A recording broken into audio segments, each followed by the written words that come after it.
What's going on, everybody? My name is Chris, and today I have a really quick but also really important video for you. Last month, I fell behind on my to-do list for about a week or so. That in and of itself is not abnormal. That's something that happens quite often, but what happened was that I actually ended up falling off for the entire month of May. And so I fell behind on my to-do list and just found it really difficult to get started again after falling behind this time. I was struggling to get started again because I felt completely and utterly overwhelmed by everything that I had to do. I took a look at my to-do list, thought about everything that I should have done the week before and everything that I had in front of me that I had to get done, and I just felt so overwhelmed that I didn't do anything. Like I said, I want to keep this video short and to the point, so I'm just going to go ahead and talk about the 3 things that I did to get back on track after this past month of falling behind on my to-do list. The first thing that I did was I pulled up my to-do list and I sorted it based on difficulty level. And so it was descending based on the easiest things up at the top and then the hardest things down at the bottom. And the whole point here is that I wanted to knock out the easy things first, because what I find very valuable is this idea of momentum. So if I can just go ahead and get started on one thing, even if it's really simple, like taking out the trash, doing the dishes, putting things on my calendar, something really easy, it starts to get me into this flow state, slowly but surely, to be fair. And once I knock out one thing, I have that momentum to carry with me into the next thing, and into the next thing, into the next thing. And I think that's really important and something that was really helpful for me getting back on track. I came across a post on Instagram by a guy named Justin C. Scott. I don't know if you can see that. Oh, that's probably really bad because of the glare.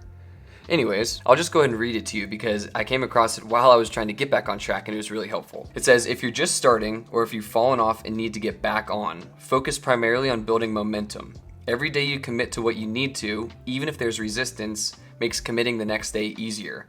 Discipline will get you started, but momentum will carry you forward. So that kind of encompasses the idea here. Knock out the easy things first so you can get momentum that will carry you down your list onto the harder things and carry you forward. And the second thing that I do is I take those tasks that make it to the bottom of that list after you've sorted it based on difficulty level. So it's these tasks that seem really daunting, and I break them down into smaller bite-sized pieces. And this is something that I've talked about previously on my channel in a couple of other videos. It's really important because that is a source of a lot of overwhelm, at least for me personally, and I know that talking to my coaching clients, it's something that resonates with them as well. When you're looking at these big tasks, it's almost like you're trying to use a corporate jargon here, boil the ocean, and so you're trying to take on so much at once that it's impossible to know where to start. Once you get the momentum from knocking out the easier things, you get down to this point where things become more difficult, and then there becomes more resistance and more friction to getting the task done. And what you can do is break it down into bite-sized and manageable pieces so that you can work on it every single day rather than thinking that you have to knock it all out at once. I completely forget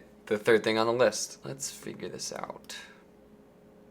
And the third and final thing that I do when I'm trying to overcome overwhelm is I implement something called the Eisenhower Matrix. The Eisenhower Matrix acts as a filter, and it filters your to-do list based on urgency and importance. And so as you can see in the top left, you have something that is urgent and important. In this case, you'd add it to the list and you do it immediately. To the right, so in the top right, you have something that is not urgent, but it is important. In that case, you'll go ahead and schedule it. So you won't do it right now, but you put it on the schedule to take care of it maybe tomorrow or later in the week. And in the bottom left, you have something that is urgent but not important. If you are lucky enough to be able to delegate it and you have team members or family members or friends who can do it for you, then you go ahead and do that. And if you're not in a position to delegate it, which is a position that I'm currently in, then you could do what I do, and I take care of these things during what would otherwise be downtime. Since they're typically relatively mindless tasks that just, might be considered busy work, I will do it while I eat lunch or while I eat dinner or when I'm just kind of taking a break and taking a step back from the more intense work that I'm doing.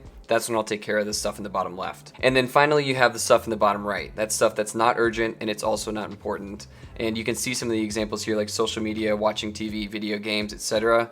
These are things that might be good for you to kind of relax or unwind, but they're not urgent, they're not important, and so therefore they don't make it on my to-do list. They'll make it more into my recreational time or something that I'll do after I have everything else finished. And I have to give a huge shout out to my friend Joe Rinaldi for showing me this matrix. It's been an absolute game changer for me, and I highly encourage you to check out his stuff. He's got a great online presence overall. I'll go ahead and link his Instagram down below, so like I said, go ahead and check him out. So those are the 3 things that I did this past month to overcome overwhelm and to help myself get back on track. track. And I know it's a really simple list, but I actually think that simplicity is key, because if you're watching this video and you're feeling overwhelmed, the last thing that I would want to do is throw some complicated solution at you and stress you out even more. So the whole point here is to get back on track by building momentum, by reducing the friction between where you are doing nothing and where you want to be doing something. And if you do that, I really am confident that you'll get back on track. If there's anything that I missed here, please let me know down below, because I'm very interested and could probably use your help in the future. But in addition to that, I love hearing from you guys, and I know that you help each other out down in the comments below by sharing ideas. Thanks a lot for watching all the way to the end. If you're interested in stuff like this, feel free to subscribe to my newsletter, which I'll link down below.